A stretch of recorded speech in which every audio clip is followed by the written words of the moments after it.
What is going on, everybody, and welcome back to the channel.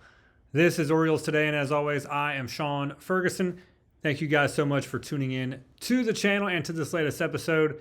And if you're a fan of today's episode, continuing to keep in line with the spirit of Christmas, please throw 9 ladies dancing at the like button. And if you're a fan of this content, please subscribe. Get yourself daily notifications for all of these daily video drops covering all things the Baltimore Orioles. We are going to jump right into it, and we are right in the thick of the winter meetings down in Orlando, Florida, where Mike Elias is down there along with a lot of other executives and GMs, and conversations are being had. And right now, this is the calm before the storm. That's a topic we're leading off. It's quiet right now, but moves are definitely going to be made very, very soon, which we'll get into on this episode.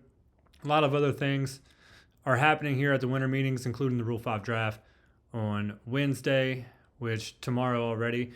That is going to end the winter meetings, and then tonight we'll figure out which draft selection the Orioles will get. They have the 4th best odds of getting the number 1 overall pick, which we also talked about in yesterday's episode. But again, in the middle of these winter meetings, a lot of conversations are being had about potential moves, trades, and that is definitely something that the Orioles are in the thick of right now, and something that Mike Elias has come out quite a bit about, of the moves that the Orioles need to make and are going to be aggressive about making.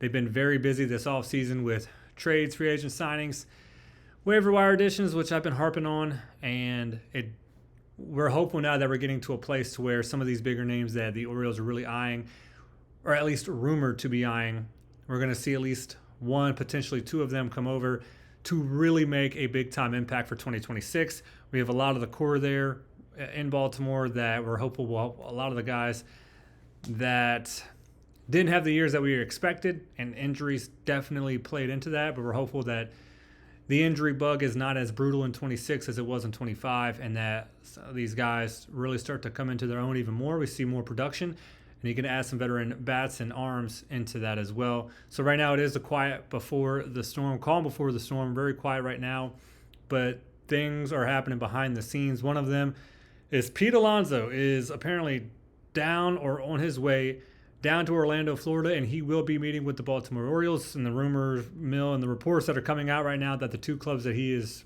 going to be talking to, I'm sure he'll be talking to more, but the reports coming out right now are that it's the Baltimore Orioles and the Boston Red Sox. And I already talked about that being, I wouldn't say an absolute need, like the need for a nice power bat in the outfield, a need for a couple of arms in the front end of that rotation, a need for a closing pitcher because of Bautista, but definitely a position the Orioles could be looking at, even more so. Yes, they did tender Ryan Mountcastle a contract, but the chances of him being moved out to be involved in some sort of trade package for an arm is a massive possibility, and something that I still believe is going to happen. And Pete Alonso is now being rumored to be meeting with the Orioles and the Red Sox, so the Orioles still could be in line for a big-time first baseman. And Kyle Schwarber is one of the guys that I've been really focusing on the most on this channel so far, about a guy that could come in to play first base DH. And I talked a little bit about Pete Alonso, but it was seeming more and more that if they do go after a first baseman, being the Orioles, that it most likely would be Kyle Schwarber, and there could be a chance of a reunion with the Ryan O'Hearn. I know a lot of you guys, I wouldn't even say it was 50-50. I'd say maybe more 70-30, of 70 against and 34 having a reunion with the Ryan O'Hearn. But if they were going to go out and get a guy that they haven't had before and be a massive power bat that would be a big boost to that lineup, it would be a guy like a Schwarber or Alonso. But the more that was coming out, the more it was looking like it could be Schwarber. Who knows? Philly apparently is really aggressive about getting him back in Real Muto. And now Alonso is there to talk with Baltimore. Not sure what conversations have been had between Alonso and the Orioles before the winter meeting started, but it definitely looks like there was something going on, because he's going back down there to have some more, and possibility of talking about a fit and money, because you got to understand as well that, yes, Alonso and the Orioles, they could be talking, but the Orioles are still going to have to outbid a lot of these teams that want a guy like a Pete Alonso. They want a guy like a Kyle Schwarber. These other teams are going to want him too, and they are way more accustomed to spending the money that they have. Yes, the Orioles are, for the last 4 years, they've gone up and up and up and up on the list of team payroll, which is good. It's good in a sense of that they're actually spending this money, but we need to make sure that they're spending the money in the right places to make this team competitive and not throw money out the window like they've done with these aging pitchers the last couple of years. So Pete Alonso talking with the Orioles. Very interested to see what comes of that. He's also talking to the Red Sox, and we'll see who else that he ends up talking to. But that is something to keep an eye on. And all of this is coming out of the winter meetings right now as well, because so many talks and conversations are being had. That is one of the bigger reports that is coming out of the winter meetings right now, of Alonso being in Orlando and talking to those clubs. And another is things that are coming out of the Orioles camp and things that Mike Elias is saying. And one of the things that is coming out of the Orioles camp is they are absolutely looking at three of the biggest names right now left for free agent starting pitchers. Now, granted, I still believe the Orioles are going to trade for a nice starting pitcher. We don't know who it's going to be, but I also believe that they are going to sign one in free agency. Dylan Cease is gone, and we don't know if they were ever in the mix for Ponce, but they both went to Toronto. And the three biggest names right now, I talked about this guy on one of the other episodes, that's Ranger Suarez, and the other is Framber Valdez, and the other being Amai. The Orioles apparently still linked to all three guys, and they are very interested in all three guys. But again, you don't need to sign all three, even though that'd be great. They're not going to throw around that kind of money, let's be real. But if they're serious about really turning this thing around and being in it along with these other teams that will and have spent that money, like the Red Sox, Blue Jays, Dodgers, Yankees, they got to get at least one. I really need to see the Orioles land at least one of these guys with what they have going on right now on their current roster. Just one of them, and then trade for another name as well. And I know I went over the comments like I do every single Monday from the week before, and a lot of the comments that I was seeing throughout the week is, be real, the Orioles aren't going to spend that money. Be real, the Orioles aren't going to spend that kind of money. And I totally understand that. And I know right now I'm sitting here as a diehard fan of the Orioles, just hoping and praying. And it is one of those things, I'll believe it when I see it. But so much has been said this year to make you feel like it's got to be true. And the Orioles have been very busy this offseason, so it just goes into something's got to happen this year that actually makes a big impact. Elias is slowly but surely starting to sign guys to multi-year deals, and it's only been two-year deals to two different guys, but you got to start somewhere, and I am very hopeful that Mike Elias is going to continue to do what he said he's going to do. He's going to continue to address needs. He's going to sign guys that make a difference, but they are going to cost some money.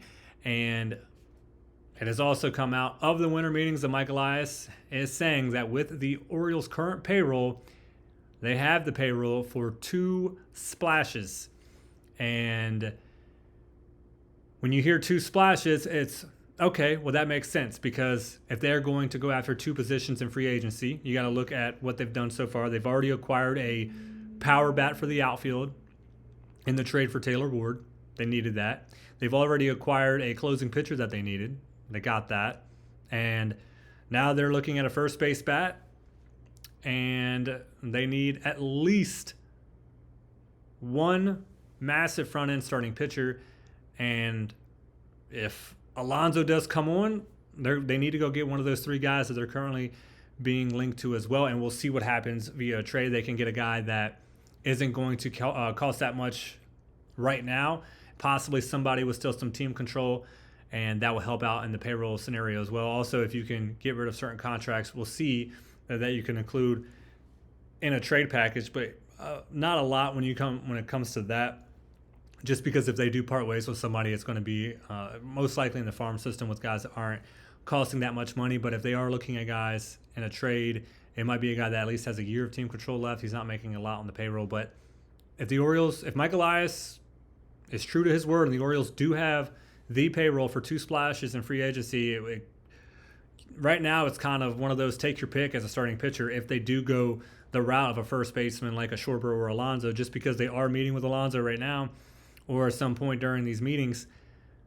That leads you to believe if they do go after a first baseman, they're most likely going to, that other position has to be a starting pitcher. You cannot go that much longer and watch these guys start coming off the board and not grab one of them. So, like I just said, it's kind of one of those things of take your pick. Who is it going to be? Is it going to be a Valdez? Is it going to be an Amai? Is it going to be a King? Is it going to be a Ranger Suarez? Who is it going to be for the Orioles? And I know in my mind who I would like to see the Orioles go and grab. And there's a lot of options out there. And like I just said, though, they're going to start coming off the board pretty fast after these meetings. And I'm just so hopeful, and I've been saying this as well, very, very hopeful that the Orioles don't just wait around and see what happens, because just like it's done in the past, just like it did last year, it's going to pass them by, and they're just going to kind of put us in the same boat that we were in last year. So Michael Elias says we have the payroll for 2 big splashes. I'm really excited to see if they use the payroll to go get those 2 big splashes, 2 big names to fill 2 big position needs that the Orioles do need. And guys, thank you so much for tuning in to this latest episode. I am posting these videos daily to continue to see what's happening with the madness of the winter meetings and what is going to come out of them. I know more and more reports are going to continue to come out. So keep coming back to this channel where I will keep covering it the best that I can. If you were a fan of today's episode, please throw 9 ladies dancing at the like button. And if you're a fan of this content, please subscribe. Get yourself daily notifications for all of these daily video drops covering all things the Baltimore Orioles. But again, guys, thank you so much for tuning in. This is Orioles Today. I am Sean Ferguson, and let's go O's.